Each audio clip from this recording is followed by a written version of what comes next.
Panorama Sardo, in collaborazione con Cofimer, il primo consorzio di garanzia collettiva fidi a sostegno del terziario, in Sardegna. Suentu, vini nuovi da terre antiche. Dal 1953, Gruppo Cellino. Non c'è limite ai sogni. PNA, l'associazione degli artigiani e delle imprese italiane.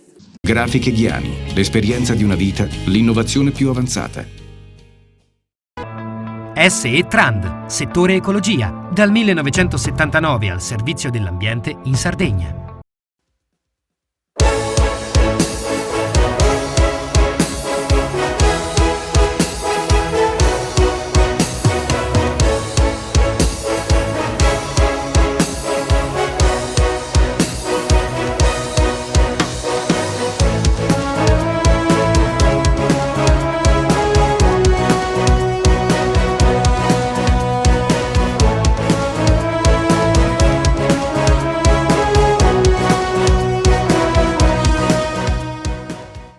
Debuttiamo in questo 9° anno di Panorama Sardo televisivo e lo facciamo sulle frequenze di Tele Sardegna e il nostro ospite, come è tradizione all'inizio dell'anno, Maurizio De Pascale, presidente di Confindustria Sardegna ma anche presidente delle Camere di Commercio di Cagliari e Oristano. Maurizio De Pascale, che ha avuto una chiusura d'anno molto particolare, è entrato nel tritacarne della comunicazione, soprattutto per quel che riguarda il tema aeroporto di Cagliari, la sua possibilità di vendita con percentuali che vedranno sempre la Sardegna protagonista, ma anche l'ingresso di un gruppo che già è importante a livello nazionale e soprattutto ad Alghero e a Olbia. De Pascale. Ma io intanto voglio fare al dottor Vargiu e ai tutti i collaboratori gli auguri per questa nuova intrapresa. Non possiamo che riconoscere nel dottor Vargiu una persona che ha mostrato sempre una grande attenzione, sensibilità e competenza verso il mondo economico sardo, che è quello che poi principalmente interessa le aziende che da qualche anno io rappresento, sia per la parte di aziende prettamente industriali di Confindustria, ma anche e soprattutto da qualche anno per tutto il mondo produttivo che è ricompreso nelle Camere di Commercio. Quindi ci tenevo in maniera particolare perché Panorama Sardo, ma un po' tutte le trasmissioni che ha sempre curato il dottor Vargiu, ci hanno dato una spinta anche a noi per cercare di migliorarci. Certo, c'è stato un po' di bufera su questa roba degli aeroporti. Beh, io voglio dire semplicemente questo. Innanzitutto la bufera nasce dopo che ci sono i sintomi, almeno dei lampi, dei tuoni. Allo stato attuale non c'è niente. In un paese comunque normale un'integrazione, soprattutto per quanto riguarda una regione come la Sardegna, quindi un'isola, un'integrazione tra le porte di accesso che sono ormai gli aeroporti, è vero anche i porti, ma per quanto riguarda i trasferimenti delle persone sono ormai gli aeroporti per la massima parte. Un sistema di integrazione dovrebbe essere accolto da tutti con favore. Purtroppo la polemica fine a se stessa è imperversa ancora nella nostra regione. E due considerazioni: non ci sarà eventualmente, se dovesse andare avanti, alcuna vendita. Attualmente noi abbiamo due degli scali che sono, come lei ha ricordato, Alghero e Olbia, totalmente in proprietà non sarda. L'idea principale qual è? È quella che tutti e tre gli scali vedono una partecipazione di maggioranza delle società o comunque delle camere o comunque del pubblico della Sardegna. Questo credo che sia un tentativo da sostenere e non da abbattere. Questo è lo scopo principale per cui vorremmo provare E naturalmente se la controparte, che in questo momento non è rappresentata da fondi, perché noi stiamo parlando sì di un fondo americano, il primo fondo al mondo per le infrastrutture, che nell'idea che ci vede partecipi e promotori dovrebbe addirittura diventare il quarto azionista e non il secondo azionista come attualmente è per Alghero e Olbia, ma di una società che è F2I, che è sostanzialmente un socio industriale che sta gestendo con grande successo gli scali di Torino, gli scali di Milano, Bergamo e Malpensa, gli scali di Napoli e Salerno, ed è il primo operatore industriale per quanto riguarda gli aeroporti italiani. Quindi non stiamo andando incontro a nessun tipo di impegno e di operazioni finanziarie, ma esclusivamente di operazioni industriali, ripeto, sempre e solo a vantaggio della popolazione sarda. Quindi le smentisce il fatto che la Sardegna perde un'aerostazione che gravita su un bacino di utenza di 700.000 abitanti? Ma assolutamente sì. Mai e poi mai potrei fare, finché sarò presidente, un'operazione di questo tipo. Parliamo adesso di un tema che affronteremo tra poco insieme all'assessore all'urbanistica Quirico Sanna. Proprio alla vigilia di Natale la Corte Costituzionale ha messo in discussione tutto quello che era il progetto della Regione Sarda per quel che riguarda il mondo delle costruzioni. Il suo parere? Questo purtroppo devo dire con particolare sconforto, che ancora una volta non si riesce a dare un assetto definitivo all'urbanistica. Ben sapendo quanto vale, quanto conta l'urbanistica e l'edilizia in generale in una regione come la Sardegna, sia per quanto attiene gli aspetti turistici, ma più in generale l'abitare, ma anche per quanto riguarda il mondo agricolo. Io dissi, fin da quando nacque, venne per primo proposto dall'allora presidente Solo il piano paesaggistico, e dissi, prima di fare una bella cornice vorrei capire qual è il quadro che poi dovrà avere come cornice un assetto che è il piano paesaggistico. Ricordo che questo nasceva dal codice urbani ed era tanto sbagliato nella sua impostazione che ancora oggi, a distanza di alcuni decenni, la regione Sardegna è l'unica regione che si è dotata prima del piano paesaggistico che non di una legge urbanistica. E purtroppo noi siamo alla scadenza dei 3 anni di questa nuova giunta e ancora non si è vista la nuova legge urbanistica. Il problema nei confronti del governo centrale è un problema serissimo. Io trovavo questa interpretazione autentica della regione un'operazione corretta.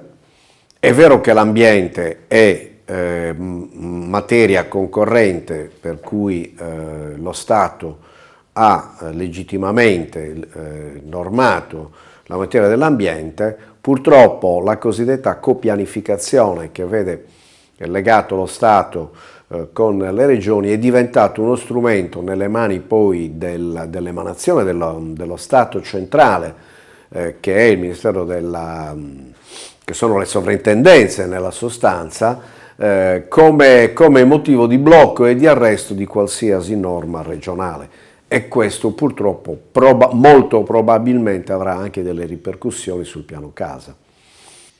Parliamo adesso, come facciamo tutti gli anni, di quella che è la prospettiva per questi 12 mesi che ci vedono sempre in lotta con i problemi legati alla pandemia. Sì, io credo che il 2022, come il 2021, è stato un anno di forte ripresa per quanto riguarda l'economia italiana e anche per quanto riguarda l'economia sarda. Io spero che il 2022 si possa leggere con una nota di fiducia, se non di ottimismo. Perché dico questo? Perché sicuramente i fondi che stanno arrivando e che arriveranno in Sardegna possono effettivamente cambiare molto il volto della nostra regione. Sarà fondamentale istituire, e io spero che la Presidenza della Regione Sarda possa farlo, se non l'ha già fatto, in tempi molto celeri, in una cabina di regia, perché sulla falsariga di quello che il governo nazionale ha fatto, Draghi ha fatto, una cabina di regia declinata poi con tutti i centri di controllo che il governo italiano ha posto, potrebbe consentirci di spendere l'enorme massa di fondi, ripeto, non solo del PNRR ma anche del Fondo Sviluppo e Coesione, parliamo di miliardi, per rilanciare la Sardegna nei settori fondamentali che sono quello dei trasporti, quello dell'energia e appunto quello dell'urbanistica.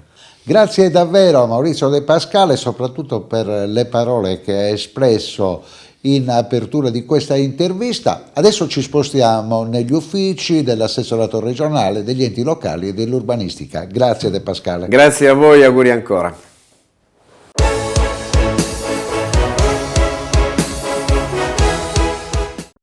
Cofimer, consorzio di garanzia collettiva Fidi, dal 1977 a sostegno del terziario. Il partner migliore nella ricerca di finanziamento più adatto a voi e nella trattativa per ottenere un fido alle migliori condizioni. Cofimer, il primo consorzio di garanzia collettiva Fidi a sostegno del terziario, in Sardegna.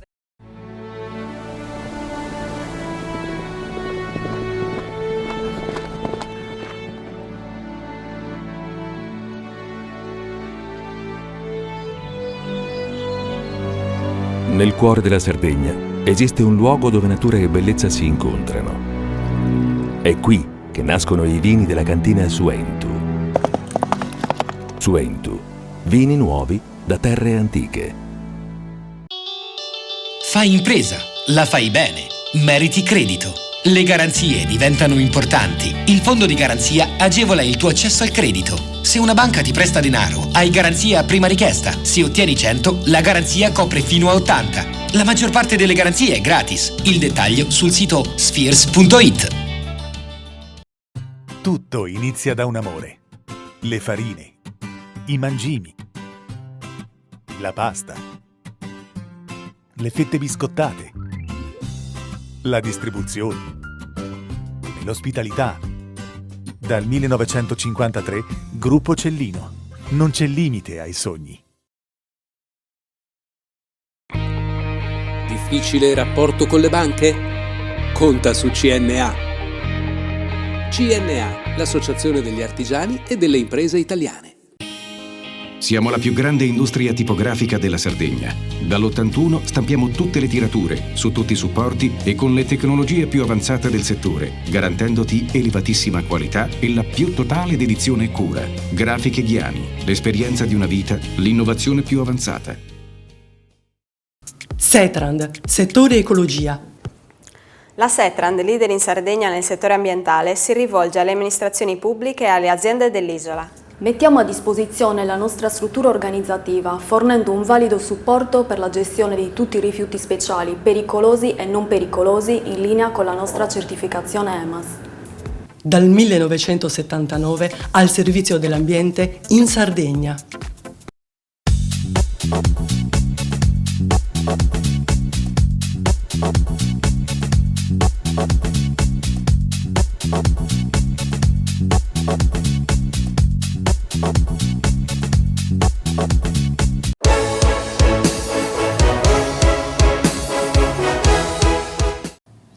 Siamo negli uffici dell'assessorato degli enti locali e dell'urbanistica con Quirico Sanna, che ha trascorso queste festività, il fine anno, di pessimo umore dopo una decisione definitiva della Corte Costituzionale che crea un grande problema al progetto che aveva avuto l'avvio 28 mesi fa. Che cosa è successo, Sanna? Di fatto questa sentenza che ci ha lasciato, come dire, basiti, è di fatto una retromarcia anche sulla stessa giurisprudenza della Corte, per cui di fatto la Corte ha stabilito che la Sardegna è equiparata a una regione a statuto ordinario. La sentenza si basa su una convenzione fatta nel 2007 da Suru, con cui si dava disponibilità alla copianificazione, mentre lo statuto dice che possiamo scegliere se copianificare o no. Le altre regioni a statuto speciale non hanno nessun obbligo di copianificazione con lo Stato, mentre noi, grazie a questa scelta che fece all'epoca Suru e poi insomma confermata anche da ultimo dalla giunta Pigliaru, secondo la Corte abbiamo l'obbligo della copianificazione, quindi un'intesa che di fatto cancella lo statuto della Regione Sardegna, che voglio ricordare è stato fatto con la Costituente nel 1948, una legge di rango costituzionale, e le stesse norme di attuazione dello statuto di fatto vengono cancellate. E questo è un colpo di frusta all'autonomia, in modo che dobbiamo rimanere a cuccia senza togliere la testa da quella cuccia. Il governo è di parere diametralmente opposto al nostro, ha fatto prevalere questa intesa del 2007 di Suru e su questa ha basato di fatto l'intera sentenza, e questo di fatto ci dice che noi dobbiamo rimanere prigionieri di questi vincoli in Sardegna. Voi ben capite che il piano paesaggistico regionale ha ormai 15 anni, il mondo è cambiato, le condizioni socio-economiche sono mutate, la stessa pandemia ha cambiato molto del concetto di spazio,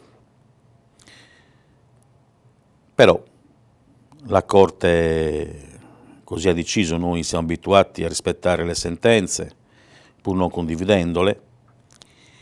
Questo ovviamente non ci impedisce e non ci può impedire di trovare altre soluzioni e altre vie.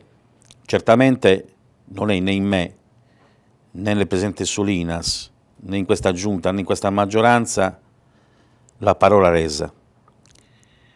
Noi continueremo a combattere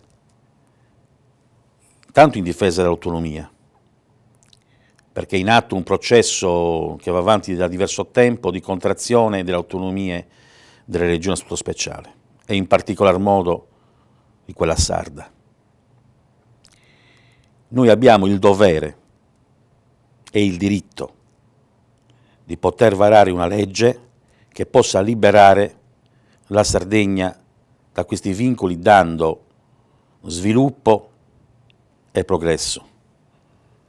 Noi abbiamo il dovere di creare occasioni di sviluppo, perché non possiamo permettere che la Sardegna sia la terra della disperazione e dell'immigrazione, perché i nostri giovani devono rimanere in Sardegna, operare in Sardegna, crescere in Sardegna, costruire le famiglie in Sardegna, e per questo serve creare sviluppo. Io continuo a credere in quel concetto che mi accompagna, che è lo sviluppo armonico, quello che diceva Antonio Simon Mossa. Si può rispettare, difendere l'ambiente, il paesaggio, ma creando sviluppo. Non è vero che i due fattori sono incompatibili, possono coesistere, anzi devono coesistere. Certo, questo è un colpo basso, non lo nego. Influirà anche sulla decisione futura che riguarda il piano casa. Sicuramente avranno influenza. Io non sono ottimista per le prossime sentenze, pur rispettando la Corte, quindi non mi esprimo in merito senza aver visto ovviamente le sentenze, perché sarei poco serio e sarei rispettoso della stessa Corte. Per cui attendo le sentenze e poi in merito a quello che ci sarà scritto ci esprimeremo e diremo la nostra opinione. Chiaro, non mi aspetto nulla di buono, però questo, pur nei primi minuti di grande sconforto, ho capito che serve maggior impegno, serve maggior lavoro, però bisogna trovare una soluzione, perché non possiamo e non dobbiamo comunque fermarci. Lavoreremo con le condizioni che ci sono date e cercheremo comunque, nelle possibilità che ci sono, di dare delle risposte alle esigenze che il popolo e il territorio ha. Non nascondo nemmeno la delusione da parte di chi ha gioito per questa sentenza, che non è una sentenza contro Quirico Sanna, contro Cristian Solinas, contro questa maggioranza. È una sentenza contro il popolo sardo, perché guardate, questi temi non hanno una casacca politica, questi temi appartengono a tutto il popolo sardo, perché il problema dell'autonomia, della pianificazione non ce l'ha Quirico Sanna o la giunta Solinas, ce l'avranno tutti, anche quelli che verranno dopo di noi. In un paese con la schiena dritta, su queste battaglie si indossa una sola casacca, quella della propria terra. Però la piccola politica, quella del piccolo cabotaggio, usa la politica del tanto peggio, tanto meglio. Noi non siamo stati e saremo sempre contro la politica del cane dell'ortolano. In sardo si dice non faghene e non lassan faghere. Noi cercheremo di fare comunque. E questo vale anche per il discorso degli enti locali e delle difficoltà per ripristinare le vecchie province? Anche quello è stato un altro colpo di frusta, perché nelle interlocuzioni che abbiamo portato avanti, delle proposte che abbiamo portato a Roma, c'è stato risposto in maniera ferma, con quel grigiore dei burocrati che non accettano nessun tipo di proposta. Badate bene, anche lì.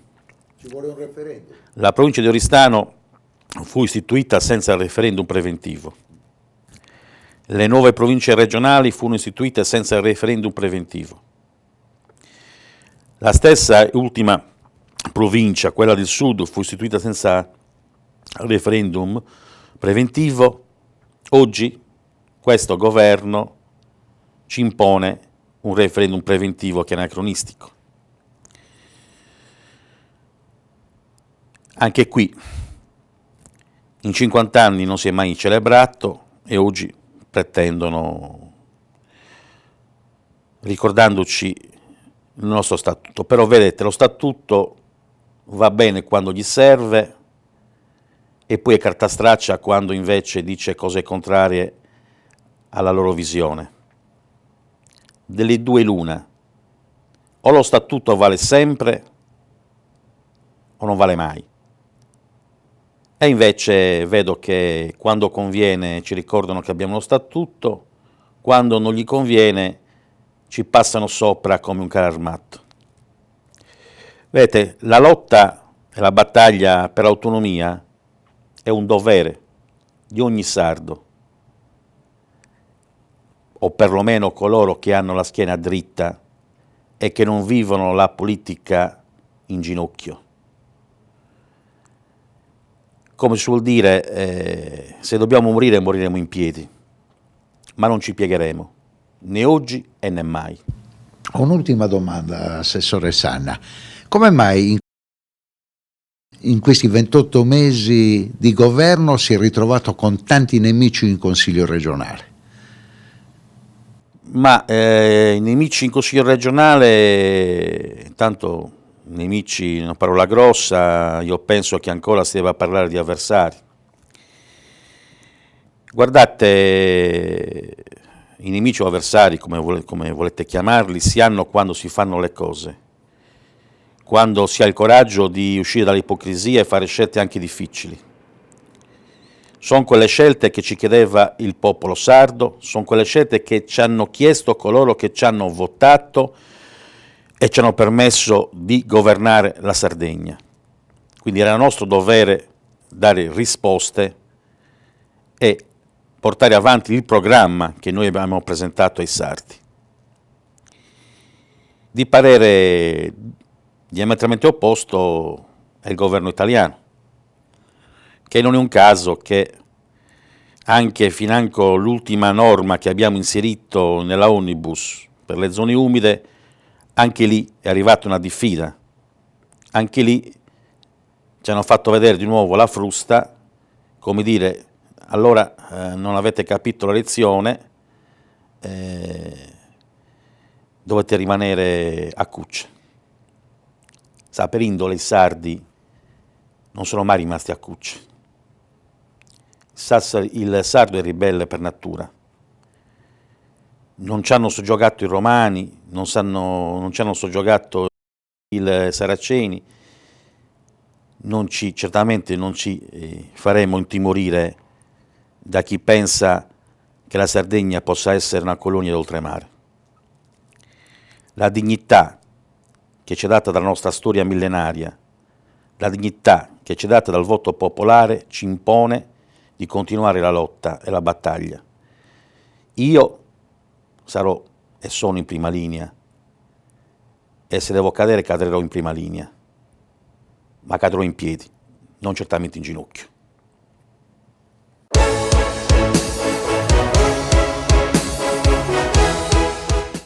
Cofimer, Consorzio di Garanzia Collettiva Fidi, dal 1977 a sostegno del terziario. Il partner migliore nella ricerca di finanziamento più adatto a voi e nella trattativa per ottenere un fido alle migliori condizioni. Cofimer, il primo consorzio di garanzia collettiva Fidi a sostegno del terziario, in Sardegna.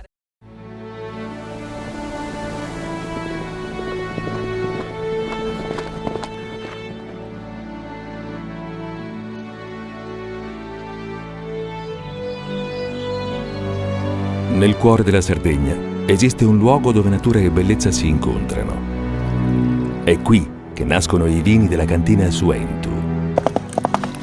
Suentu, vini nuovi da terre antiche.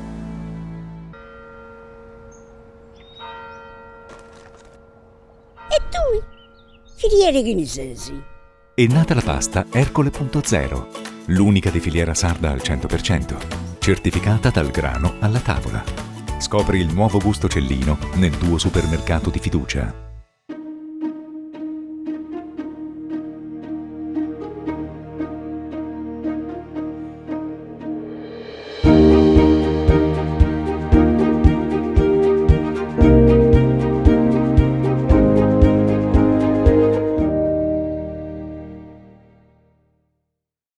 Fai impresa, la fai bene, meriti credito. Le buone idee viaggiano con le garanzie. Il fondo di garanzia è dalla parte delle imprese sarde che vogliono superare la stretta creditizia. I dettagli sul sito sfirso.it. Meno scartoffie e più efficienza? Conta su CNA. CNA, l'associazione degli artigiani e delle imprese italiane. Setrand, settore ecologia. La Setrand, azienda leader in Sardegna nel settore ambientale, si rivolge alle pubbliche amministrazioni e alle imprese dell'isola. Forti delle nostre competenze e dei nostri mezzi, realizziamo bonifiche di siti inquinati anche da amianto. Dal 1979 al servizio dell'ambiente in Sardegna.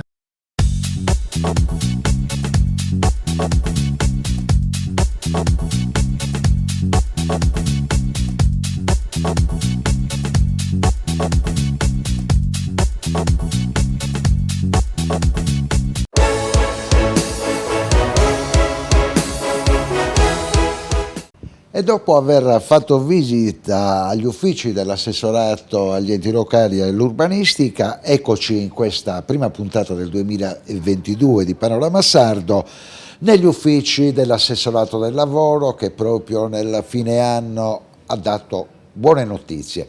Io ho seguito la vostra conferenza stampa e vedere una sinergia così puntuale e precisa con i sindacati fa veramente piacere. È una squadra, noi amiamo lavorare con i sindacati, essere propositivi, confrontarci, assolutamente verificare tutte le strade possibili, lo facciamo anche quando ci sono gli aspetti peggiori. Devo dire che aver ottenuto il FEG, che è il Fondo per la Governance delle Politiche Attive a livello europeo, non è stato facile, ci abbiamo creduto, ci ha creduto per primo il Consiglio regionale con tutte le forze politiche a favore, che ha stanziato 1.400.000 euro che col moltiplicatore sono diventati 4,8 milioni. In 12 mesi è stato raggiunto l'obiettivo. In 12 mesi, meno di 12 mesi, insomma. Dicembre del 2020. Esattamente, 15 dicembre del 2020 con la legge 30 il Consiglio appunto ha stanziato questi fondi che abbiamo dovuto mettere subito nella disponibilità del bilancio regionale, perché ovviamente il percorso è stato duro, abbiamo anche attraversato, lo sa bene il dottor Annicchiarico e tutta la squadra di Aspal che ci ha lavorato, ci siamo barcamenati tra due regolamenti europei. Possiamo per oggi dire che siamo la prima regione d'Italia che raggiunge questo obiettivo ed è molto importante, perché 4.800.000 euro a disposizione di politiche attive, di formazione, di politiche per l'autoimpresa, di perfezionamento dei corsi, nonché bonus assunzionali, tutto questo comprende questo fondo per i lavoratori del Porto Canale di Cagliari e di Air Italy. Credo che sia un risultato molto importante, quantomeno confortante per loro. Cosa potranno fare con questi fondi i 611 lavoratori di Air Italy e i quasi 200 del Porto Canale? Potranno entrare in un piano personalizzato di formazione e quindi potranno scegliere i vari percorsi che vanno a certificare e a migliorare le loro competenze. Faccio un esempio: quelli di Air Italy, il personale di terra e di volo, in particolare il personale di volo, ha delle licenze molto qualificanti che tra l'altro sono anche onerose e i lavoratori non potrebbero di certo pagarle, e invece con questo programma possiamo anche appunto rinnovare le licenze, perché voglio dirlo, la Regione Sardegna il primo anno ha già pagato col bilancio regionale questi percorsi di formazione, adesso abbiamo ovviamente della disponibilità per farglielo fare in totale tranquillità. L'obiettivo 2022 è avere 2 agenzie. Una è già stata annunciata dall'autorità portuale, avrà il decollo a giugno, l'agenzia per i lavoratori portuali, e poi potrebbe essere interessante un'agenzia per i lavoratori del settore aereo. Certo, la soluzione dell'agenzia non è paragonabile alla NASPI, quindi noi ci auguriamo che qualora dovesse fallire il progetto di cassa con Air Italy, l'alternativa non sia la NASPI ma l'Agenzia del Trasporto Aereo, che tra l'altro metterebbe questi lavoratori nelle condizioni di poter essere chiamati da qualsiasi compagnia che effettua il traffico nazionale e internazionale. Assessore, lei ha già fatto un bilancio nella conferenza stampa di fine anno del 2021.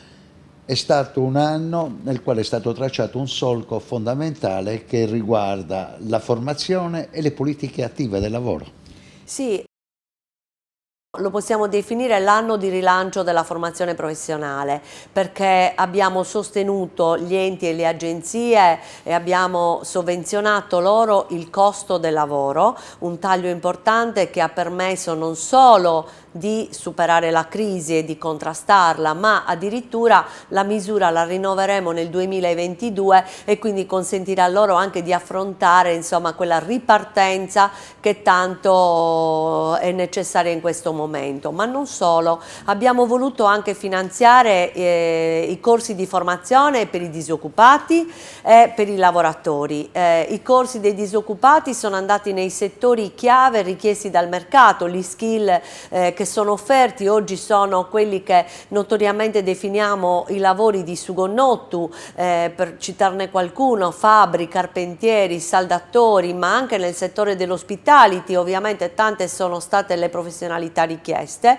e poi quelli dell'innovazione, ICT, economia circolare e in particolare la digitalizzazione, per cui è pronto il programma GOL che dovrà vedere 2300 sardi formati nella transizione digitale. Ecco, quindi cosa è accaduto? Che voi dal 20 al 31 dicembre avete dato la possibilità di iscriversi a questo laboratorio, quarto e quinto corso di attività di studio professionale, che è anche un laboratorio di livello nazionale. Sì, la IFP è la scuola cosiddetta terziaria, è un settore specifico dell'istruzione e formazione e noi siamo riusciti finalmente a inserire il quarto corso. Noi ci auguriamo che a gennaio tanti ragazzi che hanno perso la voglia di studiare ma anche di cercare il lavoro, i cosiddetti NEET, possano essere attratti da questa formazione che diciamo è più veloce rispetto ad un'istruzione ordinaria di 5 anni, ma è molto formalizzante, quindi professionalizzante. Ecco perché ci auguriamo che siano in aumento le iscrizioni. Noi non ci fermeremo, perché per il 2022, come hai appena annunciato, è previsto il quinto anno. Quindi si può chiudere con un bilancio positivo il 2021, che era un anno difficile, si veniva dalla fase più critica della pandemia, quella che aveva arrestato il mercato del turismo.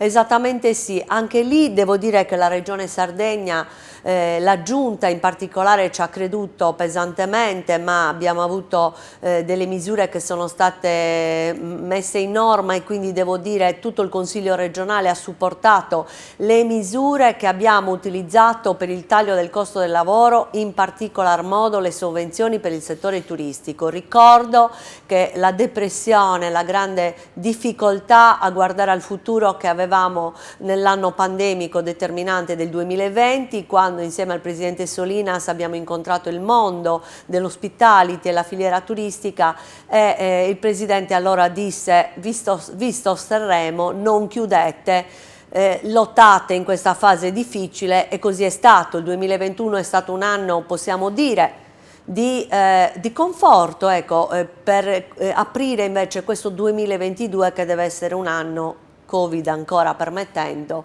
però di grande rilancio del turismo in Sardegna e di tutta la filiera. C'è qualche progetto in particolare che riguarda l'ASPAL? L'accordo procedimentale chiuso il 31 dicembre con ASPAL ci consentirà di attivare sin da questo mese, da gennaio, tutti i programmi di politiche attive, tutti i programmi che riguardano i tirocini, i voucher, i bonus, l'autoimpresa e saranno l'apprendistato e saranno tutti i programmi di formazione in particolare che troveranno ovviamente nasceranno, ecco, nel 2022. Adesso siamo alle conclusioni. Prima di collegarci con Sassari, con il direttore della Nuova Sardegna, un'ultima curiosità. Piano nazionale di ripresa e resilienza. E questa è una domanda che riguarda Alessandra Zedda in qualità di vicepresidente dell'esecutivo regionale. Fino a che punto siamo stati bravi a portarli in casa? Devo esprimere una pregiudiziale. Le regioni tutte non sono state messe nelle condizioni di fare dei programmi perché è stato tutto molto veloce, poco chiaro, e quindi diciamo che adesso probabilmente qualcuno accusa che non abbiamo partecipato. No. La Regione li ha presentati, ha presentato i progetti, però devo dire che è questo il momento in cui il governo metterà appunto in onda le linee di indirizzo e quindi da lì nasceranno i programmi e i progetti. Questo avverrà sicuramente per il programma GOL, che è il programma della garanzia dell'occupabilità dei lavoratori, è un programma dell'assessorato del lavoro e che vede il coinvolgimento di 22.000 lavoratori disoccupati con un budget di 32.900.000 euro, un programma ambizioso per il 2022 2022, perché dovremo mettere in formazione 6.200 persone, di cui 2.300 solo nella transizione digitale. Capite bene che i programmi dovranno essere precisi e dovranno essere rivolti prima di tutto ai nostri giovani, alle donne e poi ovviamente a tutti coloro che sono stati espulsi o che rischiano di essere in espulsione dal mercato del lavoro. Abbiamo parlato di transizione, ma c'è una transizione speciale che vede la Sardegna obiettivo fondamentale del governo per quella energetica. Sì, un hub importante viene definito quello sardo, però io voglio precisare che l'energia in Sardegna è molto importante, nonostante siano diminuiti i consumi, ma ci auguriamo tutti che questi possano crescere, e allora bene per l'energia green, quindi una transizione che rispetti la transizione ecologica, e soprattutto se la Sardegna deve diventare un hub per le sperimentazioni energetiche, questo deve avvenire senza snaturare, ma soprattutto senza mortificare il nostro patrimonio naturalistico e naturale, ma deve avvenire anche con un fattore della produzione importante, ovvero devono prodursi in Sardegna le infrastrutture energetiche.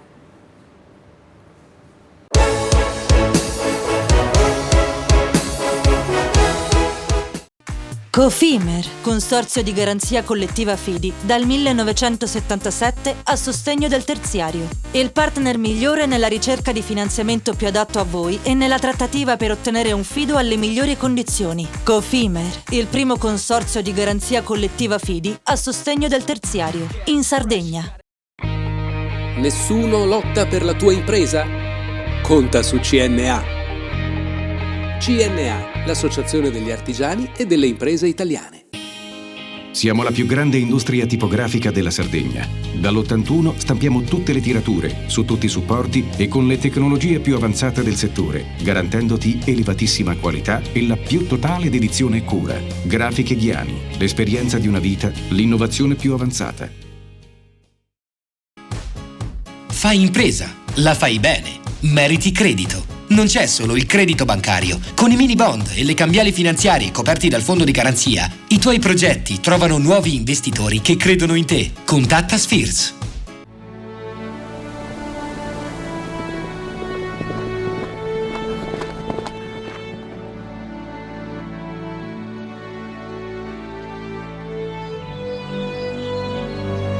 Nel cuore della Sardegna esiste un luogo dove natura e bellezza si incontrano. È qui che nascono i vini della cantina Suentu. Suentu, vini nuovi da terre antiche. Setrand, settore ecologia. Grazie agli impianti innovativi ed al costante sviluppo tecnico recuperiamo oltre il 70% dei rifiuti da noi gestiti. Dal 1979 al servizio dell'ambiente in Sardegna.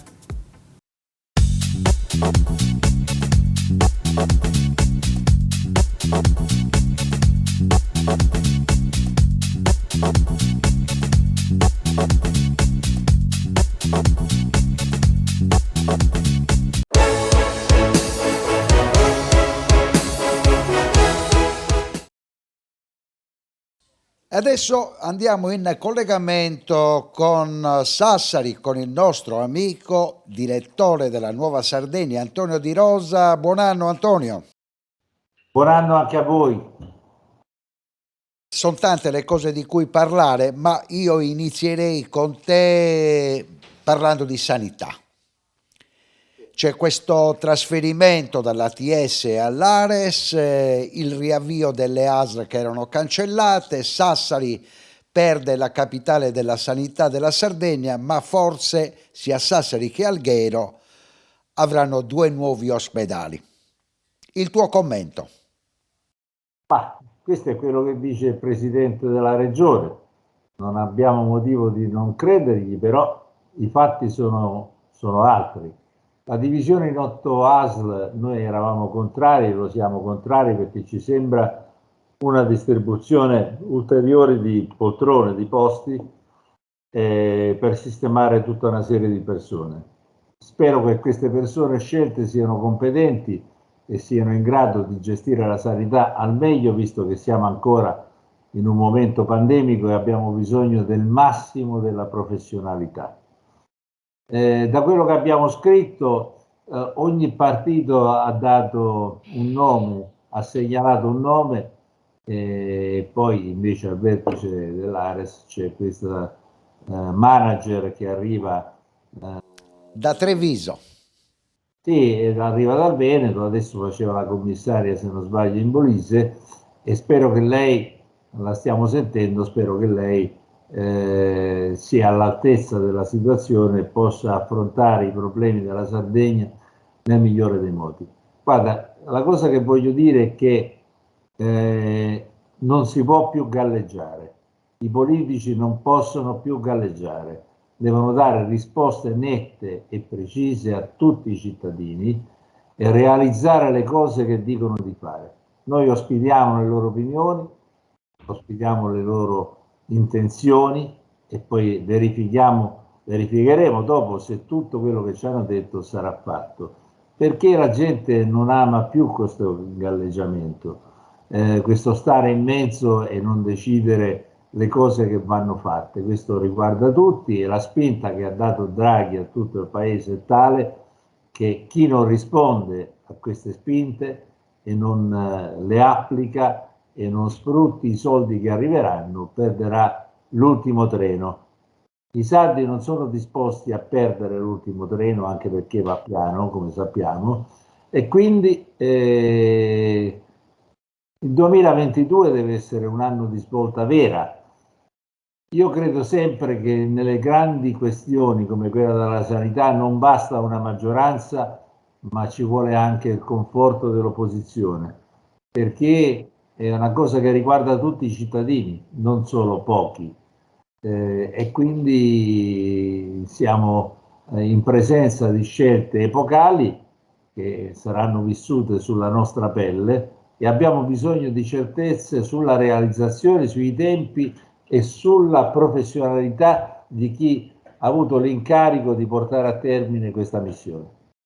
Devo di rigore farti una domanda, Antonio, perché esattamente 14 mesi fa, quando è stato scelto come commissario della salute regionale Massimo Temussi, tu avevi detto: è una delle persone che mi ha più ben impressionato da quando sono in Sardegna. Beh, questo ragazzo adesso viene spedito all'assessorato alla programmazione con il compito di lavorare sul piano nazionale di ripresa e resilienza e perde il posto alla guida della sanità sarda. Ma confermo quello che ti ho detto. Massimo Temussi ha dimostrato di essere un ottimo manager, un ottimo dirigente, nonostante gli attacchi della stessa maggioranza del presidente Solinas, soprattutto del centro di Oppi e della Lega in parte, ha gestito benissimo questa emergenza, non possiamo rimproverarlo di niente. Lo tolgono e lo mettono da un'altra parte. So che nei desideri di Massimo c'era quello di andare al centro di programmazione, perché lì è una cosa importantissima, lì bisogna lavorare sui fondi europei, i soldi che bisogna portare via dall'Europa per fare delle cose in Sardegna. Quindi anche questo è un ruolo importante. Ma per una volta la scelta di Solinas di affidare a Temussi le sorti della sanità nel momento più difficile della storia della Sardegna e del paese è stata una scelta azzeccata, perché Temussi ha lavorato bene e ha avuto la fortuna di avere come supporto il generale Figliuolo, che da quando è arrivato al vertice della logistica, della programmazione, del recupero dei materiali, dei vaccini e tutto quanto, ha fatto funzionare il paese. Prima avevamo il dottor Arcuri, responsabile di Invitalia, le cose non funzionavano. Mussi era uno dei referenti di Figliuolo, in questo caso qui in Sardegna, e direi che ha fatto il suo dovere fino in fondo. Il secondo commento lo lasciamo a 2 di gennaio. le prime lettere di licenziamento di Air Italy non si fermano neanche la domenica. No, qui c'è una protervia da parte della vecchia proprietà, il Qatar e la Cacani. La Cacani tra l'altro ha la maggioranza. Non si capisce perché non abbiano prolungato di un anno la cassa integrazione a 1322 persone, lasciandoli senza niente. È una cosa sbagliata, di una cattiveria ingiustificabile, sulla quale noi abbiamo lavorato tantissimo, ci siamo battuti tantissimo e continueremo a batterci tantissimo. 1322 persone, metà delle quali in Sardegna, le altre in Lombardia, svaniscono assieme al progetto Air Italy e d'improvviso si ritrovano senza lavoro in una regione dove il lavoro non è certamente una merce di primo piano, cioè anzi ne manca sempre di più. Quindi è una cosa che grida vendetta, perché nessuno è stato in grado di imporre alla proprietà di Air Italy un prolungamento della cassa integrazione. Certo, il governo potrebbe fare ancora, approvare un emendamento al milleproroghe, al decreto milleproroghe, per allungare la cassa integrazione di un anno. Invece la proprietà si è subito fatta vedere inviando le lettere di licenziamento ai lavoratori. È uno dei giorni più brutti di questa regione, una vergogna che non doveva avvenire e di cui tutti ci sentiamo anche in parte responsabili per non aver fatto quello che volevamo fare per impedire che ciò accadesse.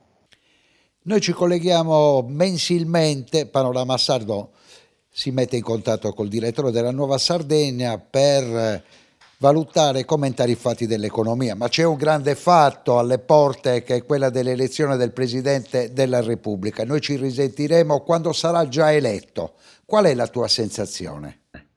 La mia sensazione è abbastanza chiara, come diceva in un'intervista, una bella intervista, il senatore Pisano sulla Nuova Sardegna. Il rischio è di non mandare Draghi al Quirinale e di perderlo anche come Presidente del Consiglio. Sia chiara una cosa, Draghi ha gestito il Paese come meglio non si poteva, è stimato da tutto il mondo. È la prima volta che succede in questo Paese che un Presidente del Consiglio sia stimato in Europa e nel mondo. Quindi una risorsa. Il rischio è di perdere questa risorsa se non lo mandi al Quirinale. Lo tiene ancora un anno, quando ci saranno le nuove elezioni, chi vincerà le elezioni metterà il suo presidente. Direi piccolo piccolo, non me ne voglia chiunque sarà nominato Presidente del Consiglio, ma in confronto a questo, che aveva in mano tutti i rapporti con l'Europa e, ripeto, con il mondo, non c'è nessuno che possa fare meglio. Spero di essere smentito, ma credo che avere al Quirinale un garante di questo tipo, una persona di questo livello, ascoltata in ogni parte del pianeta, per il Paese è sicuramente un vantaggio e sarà un vantaggio, potrebbe essere un vantaggio per il prossimo Presidente del Consiglio, a qualsiasi parte lui appartenga, perché le conoscenze di Draghi sono di livello così elevato che nessuno alla prima esperienza o alla seconda può aspirare a pareggiarle. Quindi è bene che ce lo teniamo un personaggio così. L'ultimo interrogativo riguarda questo progetto del governo di vedere la Sardegna laboratorio della transizione energetica. In questi giorni dovrà essere varato il decreto che tutti attendiamo per capire quali saranno le prospettive. Io mi auguro tante cose, per esempio che il laboratorio di Lula diventi il punto di riferimento degli investimenti aerospaziali e sarebbe l'unico in Europa. Il concorrente olandese è un concorrente molto competitivo. Ci vogliono tutte le risorse e il peso della classe dirigente italiana per ottenere questa assegnazione. Poi c'è la questione del gas e del gas metano, E dell'idrogeno nel futuro. L'idrogeno nel futuro. Magari fossimo il laboratorio di sperimentazione delle nuove fonti energetiche. Vedo in giro troppa gente che si schiera contro qualsiasi cosa. Questo è il peggiore atteggiamento che si possa avere, perché questi soldi passano oggi e non passeranno più. Nessuno si può permettere il lusso di assumersi una responsabilità per negare a questa regione un futuro, perché dietro queste cose ci sono anche decine di occupati in più, risorse in più e avere un laboratorio di sperimentazione importante per tutta Europa, non solo per l'Italia. Le scelte vanno fatte. Come dicevo all'inizio, qui non è più il momento di galleggiare. Noi abbiamo i giganti della politica, che sono pochissimi, e i nani della politica, che sono tanti, soprattutto quelli che si esercitano sulla rete, lanciando frecciate, veleni e polemiche nei confronti di tutti, ma non costruendo mai niente. Allora noi dobbiamo fare riferimento a quelle persone che vogliono veramente costruire qualcosa di positivo e non vogliono mettersi in mezzo per impedire agli altri di fare. Questa è la caratteristica principale del paese, in generale, della Sardegna in particolare. Impedire a chi ha iniziativa, a chi ha dinamismo di fare per difendere i propri interessi. Non è il momento degli egoismi, è il momento di aprirsi a tutte le risorse disponibili per far cambiare volto alla Sardegna, perché la Sardegna sia un'isola importante e diversa. E a quelli che si battono per l'insularità, noi compresi, dico sì, è una bella iniziativa, sicuramente giustissima, ma quanto tempo ci vorrà prima di vararla e soprattutto quali contenuti bisognerà mettere in questa insularità, che non è un titolo, un fregio, ma deve essere ricca di contenuti per garantire a Sicilia e Sardegna cose importanti e dimezzare i disagi, anzi farli scomparire i disagi che ci sono oggi. Quindi aggrappiamoci ai giganti della politica, non ce ne sono tanti ma alcuni ci sono, e cacciamo via i nani, quelli che sono soltanto artefici di ostacoli e di ostruzionismi che non possiamo più accettare. Grazie davvero Antonio Di Rosa, direttore della Nuova Sardegna. Ci risentiamo all'inizio di febbraio. Grazie a voi e tanti auguri ancora.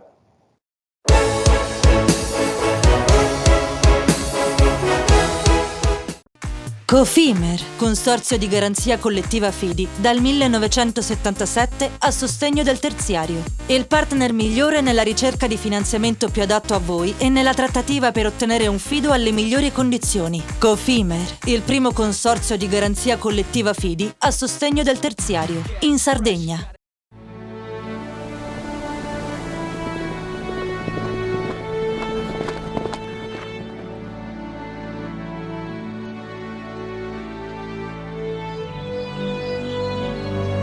Nel cuore della Sardegna esiste un luogo dove natura e bellezza si incontrano. È qui che nascono i vini della cantina Suentu. Suentu, vini nuovi da terre antiche. Fai impresa, la fai bene, meriti credito. Le garanzie diventano importanti. Il fondo di garanzia agevola il tuo accesso al credito. Se una banca ti presta denaro, hai garanzia a prima richiesta. Se ottieni 100, la garanzia copre fino a 80. La maggior parte delle garanzie è gratis. I dettagli sul sito sfirso.it.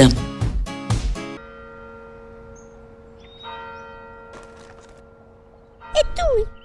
Filiere Ghinisesi. È nata la pasta Ercole.0, l'unica di filiera sarda al 100%, certificata dal grano alla tavola. Scopri il nuovo gusto Cellino nel tuo supermercato di fiducia.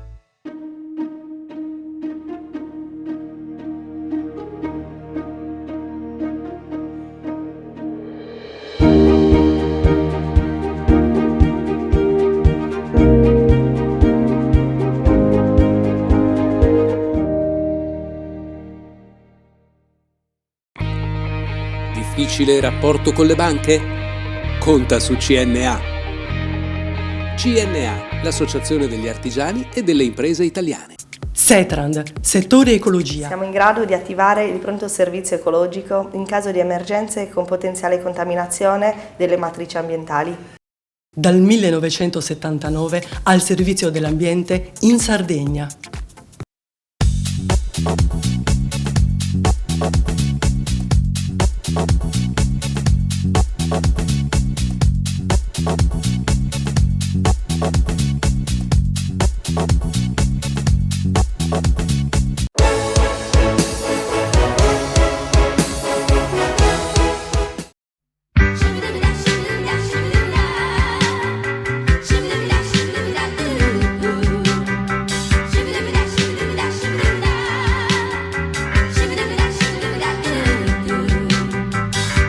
Nuvolari è basso di statura, Nuvolari è al di sotto del normale.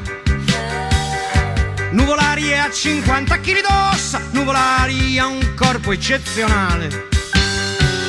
Nuvolari ha le mani come artigli, Nuvolari ha un talismano contro i mali. Il suo sguardo è di un falco per i figli, i suoi muscoli sono muscoli eccezionali.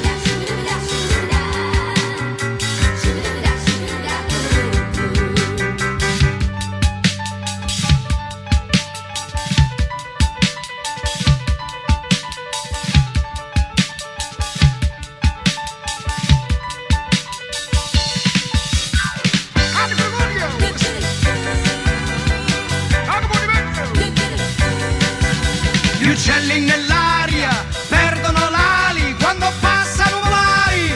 Ah, ah, ah. Yeah, yeah, yeah, yeah, yeah, yeah.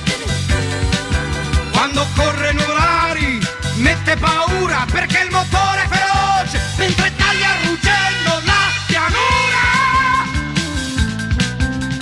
Gli alberi della strada strisciano sulla biada, sui muri cocci di bottiglia ci sciolgono come poltiglia, tutta la polvere è spazzata via.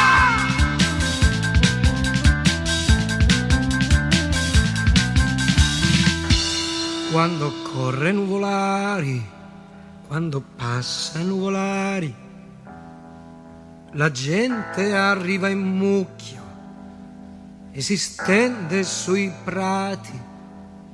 Quando corre Nuvolari, quando passa Nuvolari, la gente aspetta il suo arrivo per ore e ore e finalmente... Nel nostro spazio di approfondimento di oggi parliamo di moto e di auto storiche. Siamo con il presidente regionale dell'ASI, alle nostre spalle una Moto Guzzi del 1933, perché oggi in facoltà di ingegneria si festeggia sia la Moto Guzzi sia i 111 anni dell'Alfa Romeo. Com'è nata questa idea, Melis? Volevamo fare l'evento per i 110 anni. 10 anni prima avevamo portato a Ozieri, che ha dato le origini al nostro Orazio Satta Puliga, 55 Alfa Romeo. Io l'ho proposto, il sindaco che se lo ricordava, molto giovane, ma se lo ricordava, non gli è sembrato vero. Gli ho detto, l'unica cosa che le chiedo è uno spazio nella sala comunale per dedicare 40 minuti alla figura, che noi abbiamo approfondito con uno dei relatori, che è il socio Paolo Pezzuoli. Purtroppo è andata male. E allora, visto che quest'anno ci sono diversi centenari, la Lambda festeggia 100 anni dal primo modello del 1921, la Moto Guzzi, abbiamo detto, ma perché fare solo il centenario della Moto Guzzi, visto che c'è rimasto il sogno dei 110 anni dell'Alfa Romeo? Perché non 111 anni? E allora abbiamo coinvolto Marco Mottini, che è veramente un esperto. Lui fa parte, è il vicepresidente dell'associazione Mille Miglia, cioè quelli che scelgono le auto per la Mille Miglia, quindi per capire, è uno straordinario appassionato, veramente molto conoscitore della materia, vive, respira Alfa Romeo, ha una grande collezione, vive in una zona vicino ai musei di Arese, per cui vive anche la passione in maniera dinamica e ha predisposto una bellissima relazione che io avevo già letto, è davvero molto molto bella. Paolo Pezzoli, che è il nostro socio e che si occupa sempre di redigere tutti gli approfondimenti, ha già realizzato ovviamente per i 110 anni Alfa Romeo lo scorso anno, quest'anno per il centenario della Lambda. Moto Guzzi l'abbiamo lasciato a fine anno perché c'era l'idea di realizzare la conferenza in una aula magna, ma soprattutto all'interno dell'Ateneo Universitario di Ingegneria, che è sempre stato sensibile alle nostre richieste, cioè quello di dare anche un taglio, per quanto è possibile, ingegneristico. 3 anni fa, nel 2018, quando abbiamo parlato della 500, dalla Topolino del 36 alla 500X attuale, un ragazzo ha fatto la tesi, si è laureato in ingegneria con la tesi sulla 500 Topolino, che è il nome mai comparso sulla carta di circolazione, ma il nome che il popolo dava a questa microvetturetta nata il 15 giugno del 1936. Già da marzo io ho trovato una rivista, l'Auto Italiana, dove si parlava già quando uscirà la Topolino. Presidente Mellis, mi scusi se la interrompo, ma probabilmente mentre ci ascolta il nostro telespettatore ci chiede: chi è il collezionista d'auto d'epoca? Allora, il collezionista di auto d'epoca è una persona che ama conservare, rimettere in vita il veicolo di famiglia. Molto spesso si parte dal veicolo di famiglia, la moto, che è quella che occupa meno spazio e quindi consente anche di essere rimessa a nuovo in un piccolo garage. L'auto è un pochino più impegnativa. Si parte sempre dal ricordo della giovane età. Con i giovani invece abbiamo un pochino più di difficoltà a farli avvicinare, intanto perché non conoscendo l'argomento, non conoscendo il nostro mondo, pensano che sia un mondo d'élite, e non è così. E per questo noi stiamo spingendo con la nostra commissione giovani del club, con una ragazza giovane che gestisce la commissione e che userà il linguaggio dei giovani, che è diverso dal nostro. Abbiamo messo a calendario nazionale un evento per il 30 aprile riservato ai giovani. Il conduttore non deve avere più di 40 anni, il navigatore qualunque età. Attualmente siete 800. Quanti sono gli eventi che di norma, prima della pandemia, riuscivate a organizzare? Allora, noi abbiamo sempre realizzato 2 eventi a calendario nazionale, quindi calendario che compare su tutte le riviste specializzate. La Coppa Argento MS Sardi, che il prossimo anno arriva alla 15ª edizione, ma anche al centenario della prima del 25 maggio del 1922. Un altro evento turistico-culturale a settembre. A questo aggiungiamo sempre un evento di motociclette, che facciamo normalmente in giugno e chiamiamo Motostoriche in pista, perché il sabato è dedicato a un itinerario turistico-culturale in provincia. Abbiamo già fatto l'Oristanese, il prossimo anno faremo la provincia di Cagliari, e poi almeno altri 3 eventi, col cronometro fra i denti, la Coppa del Gerrei. Abbiamo appena terminato con la visita alle saline del sito FAI di Macchiareddu, in una giornata purtroppo piovosa, ma davvero straordinaria dal punto di vista della cultura archeologica, dell'archeologia industriale. Differenza fra auto d'epoca e auto storiche? L'articolo 60 del Codice della Strada riporta queste 2 differenze. L'auto d'epoca è quella che non ha documenti, normalmente sta ferma in un garage, esce soltanto per gli eventi e quindi è molto antica, ha i freni meccanici, non può circolare liberamente ma soltanto con una autorizzazione rilasciata dalla motorizzazione civile il giorno dell'evento. Le altre, quelle che hanno i documenti, sono autovetture di interesse storico e collezionistico o motoveicoli di interesse storico e collezionistico. Sono veicoli che circolano con i documenti di circolazione, sono soggetti alla revisione biennale. Per loro sono previste tutta una serie di agevolazioni. Arrivati al 30° anno dalla prima matricolazione o costruzione godono dell'esenzione del bollo. Se circolano pagano soltanto una tassa di circolazione molto ridotta e le coperture assicurative per questi veicoli sono decisamente molto molto interessanti, accessibili, e invece per i veicoli da 20 a 29 anni è previsto, se sono storicizzati attraverso il nostro club, attraverso la nostra federazione Automoto Club Storico Italiano, il compito di storicizzare la vettura o la moto. Con i commissari tecnici sottoponiamo a controllo tecnico tutti i veicoli che vengono iscritti, rilasciamo il certificato di rilevanza storica e collezionistica che, se registrato sulla carta di circolazione, dà diritto all'esenzione al 50% della tassa automobilistica di proprietà, il cosiddetto bollo.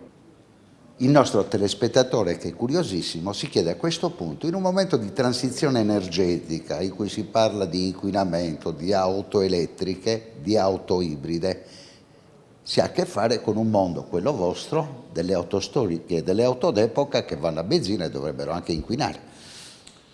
La circolazione dei nostri veicoli è davvero molto limitata, per cui abbiamo delle statistiche nazionali che parlano di emissioni inquinanti davvero con molti zeri dopo la virgola, quindi non impatta minimamente. Però noi siamo anche fermamente convinti che l'auto storica deve rimanere tale e non deve essere modificata con motori elettrici o altre cose che vediamo in giro per l'Italia, soprattutto a Padova, dove noi andiamo alla Fiera Automoto d'Epoca tutti gli anni per presentare le nostre manifestazioni più importanti, la nostra storia, la nostra cultura, la nostra ospitalità per tutti coloro che vengono a trovarci. Concludiamo con un consiglio per chi vuole entrare nel vostro mondo. Che cosa deve fare? Basta una mail, noi siamo aperti il mercoledì e il venerdì dalle 18 alle 20, rispondiamo a tutte le mail, il nostro mondo è aperto tutte le sere del mercoledì e del venerdì, dopo le 20, dopo l'ora di segreteria, ci incontriamo, chiacchieriamo, beviamo un bicchiere di vino, un dolcetto, insomma c'è sempre un modo, anche l'ultimo arrivato è sempre ben accetto.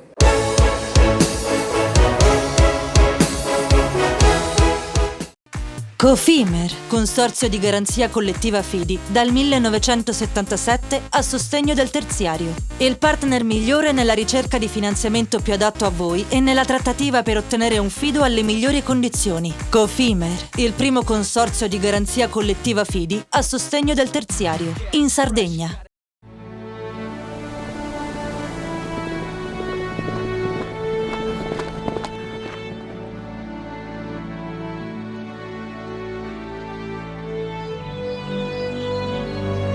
Nel cuore della Sardegna esiste un luogo dove natura e bellezza si incontrano. È qui che nascono i vini della cantina Suentu. Suentu, vini nuovi da terre antiche. Siamo la più grande industria tipografica della Sardegna. Dall'81 stampiamo tutte le tirature, su tutti i supporti e con le tecnologie più avanzate del settore, garantendoti elevatissima qualità e la più totale dedizione e cura. Grafiche Ghiani, l'esperienza di una vita, l'innovazione più avanzata. Tutto inizia da un amore. Le farine, i mangimi, la pasta, le fette biscottate, la distribuzione e l'ospitalità. Dal 1953, Gruppo Cellino. Non c'è limite ai sogni. Meno scartoffie e più efficienza? Conta su CNA. CNA, l'associazione degli artigiani e delle imprese italiane. Fai impresa, la fai bene, meriti credito. Le garanzie diventano importanti. Il fondo di garanzia agevola il tuo accesso al credito. Se una banca ti presta denaro, hai garanzia a prima richiesta. Se ottieni 100, la garanzia copre fino a 80. La maggior parte delle garanzie è gratis. I dettagli sul sito sfirso.it. Setrand, settore ecologia. La Setrand, leader in Sardegna nel settore ambientale, si rivolge alle amministrazioni pubbliche e alle aziende dell'isola. Mettiamo a disposizione la nostra struttura organizzativa, fornendo un valido supporto per la gestione di tutti i rifiuti speciali, pericolosi e non pericolosi, in linea con la nostra certificazione EMAS. Dal 1979 al servizio dell'ambiente in Sardegna.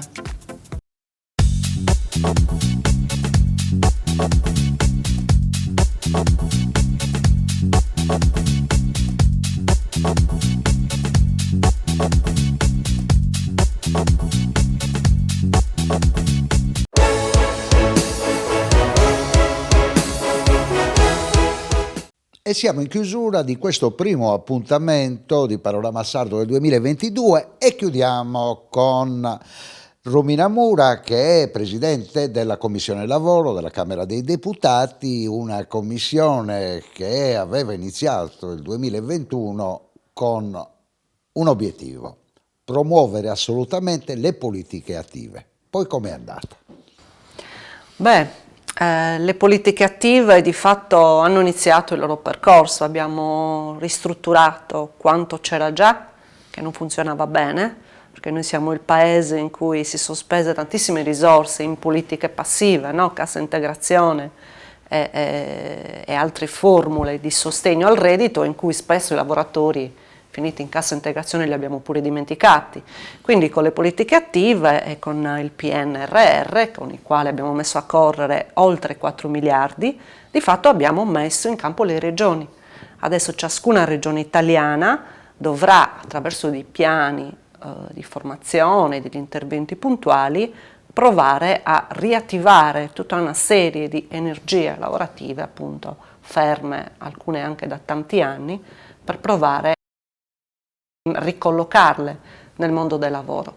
In Sardegna non è molto facile perché, come dice giustamente qualcuno, i lavoratori vanno formati, però spesso mancano i posti di lavoro, perché è vero che oggi anche in Sardegna ci sono alcune figure professionali che non esistono, soprattutto quelle molto specializzate, e quindi la formazione dovrà andare a incidere soprattutto su questi profili, però c'è anche da dire che spesso i posti di lavoro mancano, quindi le politiche attive vanno bene forse nelle regioni più virtuose del paese, no? Penso all'Emilia Romagna piuttosto che al Veneto, mentre da noi si tratta anche di sostenere maggiormente il tessuto imprenditoriale, che comunque ha sofferto molto in questi anni. Ecco, la interrompo. Piano di ripresa e resilienza.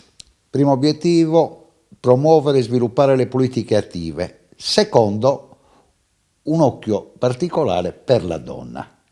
E la situazione oggi ci vede con la donna che è chiamata a pagare il prezzo più salato di queste difficoltà del dopo Covid.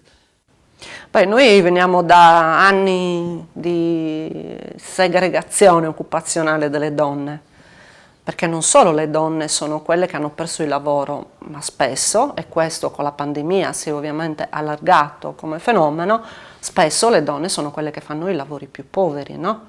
Il lavoro di cura, sia quello non pagato, quindi quello informale cosiddetto, e sia quello anche pagato, poco aggiungo, ma anche i lavori per esempio nell'istruzione piuttosto che nel mondo della sanità, cioè le donne si ritrovano purtroppo a lavorare meno e ad essere riconosciute meno sia a livello di retribuzione e sia a livello di welfare e diritti. E su questo devo dire che abbiamo fatto molto, perché comunque con il Family Act, con tutta una serie di interventi anche sulla parità retributiva che aiutano insomma a definire una situazione di parità retributiva e di parità di trattamento, perché non è solo la retribuzione scritta in busta paga, ma sono anche i premi di produttività e sono per esempio anche l'organizzazione dei tempi di lavoro. Sappiamo che in Italia il lavoro di cura e di cura dei figli e della famiglia è quasi totalmente sulle spalle delle donne e questo spesso porta le donne a dover rinunciare al lavoro. Nella fascia d'età di 0-3 anni dei bambini le donne spesso abbandonano il lavoro. In Italia, in Sardegna, per l'80%. Poi porta a abbassare ancora di più la natalità del nostro paese e della nostra regione. Sì, perché la natalità è innanzitutto il nostro paese è molto vecchio e qui c'è anche proprio un problema demografico, anche qui strutturale. E poi su questo incide appunto spesso l'impossibilità per le famiglie di scegliere la genitorialità, perché qui dobbiamo fare un salto culturale. Noi parliamo sempre di maternità ed è anche bellissimo, no, parlarne, però quando parliamo di diritti dobbiamo cercare di concentrarsi sulla genitorialità, perché scegliere di avere dei figli non può essere solo una scelta della donna e che incide sulla vita della donna, ma è una scelta della mamma e del padre. Quindi anche ecco, appunto, a livello di linguaggio sarebbe bello che noi cominciassimo a parlare di genitorialità. Come possiamo sostenere la genitorialità? Per esempio, una delle cose su cui stiamo lavorando e che io spero riusciremo a migliorare ulteriormente nell'ultimo scorcio di questa legislatura, è quello dei permessi retribuiti obbligatori anche per i padri, cioè perché ora come ora in genere sono le madri che devono stare in casa anche quando lavorano per poter accudire i figli usufruendo dei permessi, mentre per i padri è solo una possibilità, un'opzione. Invece ecco, noi stiamo lavorando affinché ci sia proprio anche i permessi obbligatori per i padri si allunghino in modo tale che ci sia una condivisione dei carichi familiari. Ma sarebbe possibile abbinare questi permessi a un periodo di smart working? Beh, lo smart working è un altro tema su cui si può ragionare, anche se bisogna partire da una considerazione. Se noi consideriamo lo smart working esclusivamente come una politica di conciliazione, così come è stato sino ad ora, anche lì noi rischiamo di costringere un componente della famiglia a scegliere lo smart working, e cioè la donna. Se invece noi consideriamo lo smart working com'è, e cioè una modalità di organizzazione della prestazione lavorativa flessibile, allora noi la poniamo come possibilità sia per la madre che per il padre di sceglierla anche nei casi in cui possa essere la modalità per potersi occupare della famiglia, perché altrimenti, e noi lo abbiamo visto in pandemia, lo smart working è uno strumento anche di segregazione occupazionale, perché noi ce le ricordiamo le mamme in casa che oltre a lavorare da remoto dovevano seguire i bambini in DAD o magari occuparsi del genitore anziano che non poteva accedere alle strutture sanitarie, insomma.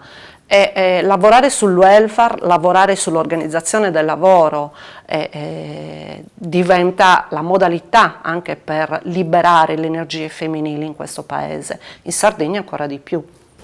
Abbiamo parlato di smart working per un attimo, adesso altri due termini che vanno molto di moda e sono sempre inglesi.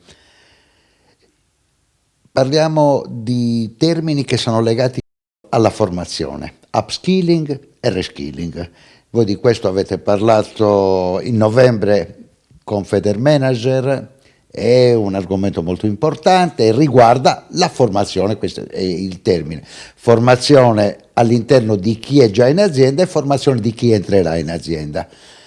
È stato un colloquio molto interessante, ho letto i commenti. Sì, perché è stato un colloquio molto interessante perché le competenze sono la carta da giocare per provare a rilanciare il paese e non solo, ma anche per tutelare i lavoratori, perché comunque sia per chi sta già dentro l'azienda, e noi abbiamo visto come ha funzionato il fondo Nuove Competenze, che è stato utilizzato tantissimo, che è il fondo che consente alle aziende, con il sostegno ovviamente pubblico, di utilizzare parte dell'orario di lavoro per fare formazione, e questo diventa un canale formativo e un canale appunto di acquisizione di ulteriori competenze che accresce la competitività delle imprese, e questo le imprese ovviamente lo scelgono anche per questo motivo. Allo stesso tempo tutela il lavoratore che acquisisce le competenze che si stanno, soprattutto le competenze digitali o anche quelle di facilitazione, no, del lavoro all'interno delle imprese, competenze che non sempre si hanno e che in Italia si hanno poco, per cui il Fondo Nuove Competenze ha funzionato tantissimo, tant'è che lo abbiamo anche rifinanziato.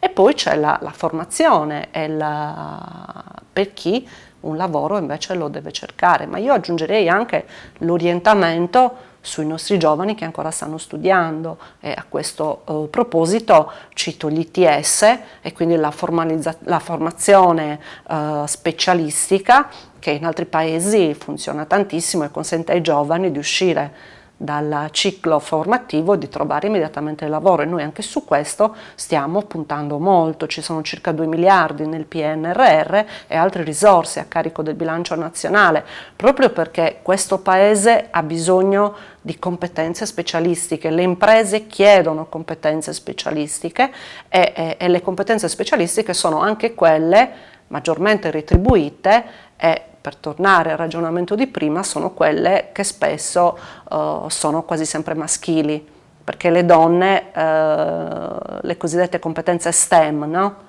non sono le competenze, non sono i cicli di studio e percorsi formativi scelti dalle ragazze, principalmente sono scelti dai ragazzi e quindi diventano un motivo di differenziazione, di disuguaglianza poi anche nell'entrata nel mercato del lavoro. E a tal proposito infatti si sta lavorando proprio per orientare le ragazze, le bambine, ecco, a scegliere queste competenze più digitali, scientifiche, per superare quel gap di genere che poi si riscontra nell'accesso al mercato del lavoro.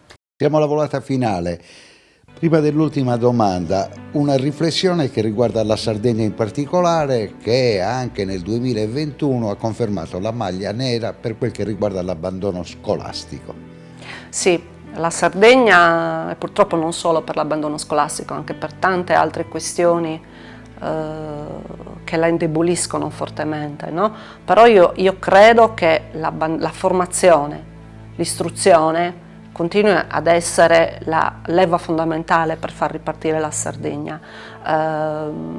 Come centrosinistra nel passato abbiamo investito molto su questo tema, penso al Master and Back, ma penso anche al programma Iscola. Quelli sono programmi che sono rimasti incompiuti, però quella è la strada per provare a rilanciare la Sardegna. Ci sono dei dati statistici sul livello di formazione della nostra popolazione che fanno veramente preoccupare. Ci sono comuni dell'interno dove i laureati sono pochissimi, i laureati sono concentrati principalmente nei poli urbani, mentre nell'entroterra c'è una situazione di livello di istruzione che è molto basso. E quindi cito questi dati perché poi questi dati si riflettono su quella che è lo sviluppo dei territori, no? Su quella che è anche la ricchezza che viene prodotta, e quindi lo studio di questi dati, l'approfondimento di questi dati dimostra che da lì noi dobbiamo ripartire. Noi dobbiamo formare le nostre risorse umane e le dobbiamo formare a partire dall'istruzione, perché tutti gli interventi comunitari, quelli che ci sono già, ma anche quelli che si faranno poi con le nuove risorse comunitarie. Noi nel frattempo siamo retrocessi di nuovo nell'obiettivo 1 perché le nostre condizioni complessive sono peggiorate. Ecco, tutte quelle risorse spingono e provano a incentivare gli Stati membri a lavorare sulla formazione, sull'istruzione, sull'acquisizione di competenze. Per cui io credo che noi dovremo assolutamente ripartire da lì, altrimenti rischiamo anche con queste risorse di cui disponiamo adesso di fare l'ennesimo buco nell'acqua. Sono già partiti i titoli di coda, ma devo fare un'ultima domanda. C'è una voce di corridoio, qualche volta sono vere anche le voci di corridoio, che vorrebbero l'onorevole Romina Mura, futuro candidato al ruolo di governatore della Sardegna. Lei accetterebbe? Ma guardi, io ho un'idea di Sardegna, ho un'idea di sviluppo, ritengo che la questione principale in questa terra sia la questione sociale e ritengo anche che questo è il 2022, forse ancora di più, sia il momento delle donne, per cui non lo so se accetterò, perché non so nemmeno se qualcuno mi farà davvero questa proposta, però le posso dire che insieme a tante altre donne e uomini sarò in campo per provare a costruire un progetto di Sardegna nel nostro campo, cioè quello del centro-sinistra. Grazie davvero Romina Mura, Presidente della Commissione Lavoro della Camera dei Deputati. Buon anno. Buon anno a voi.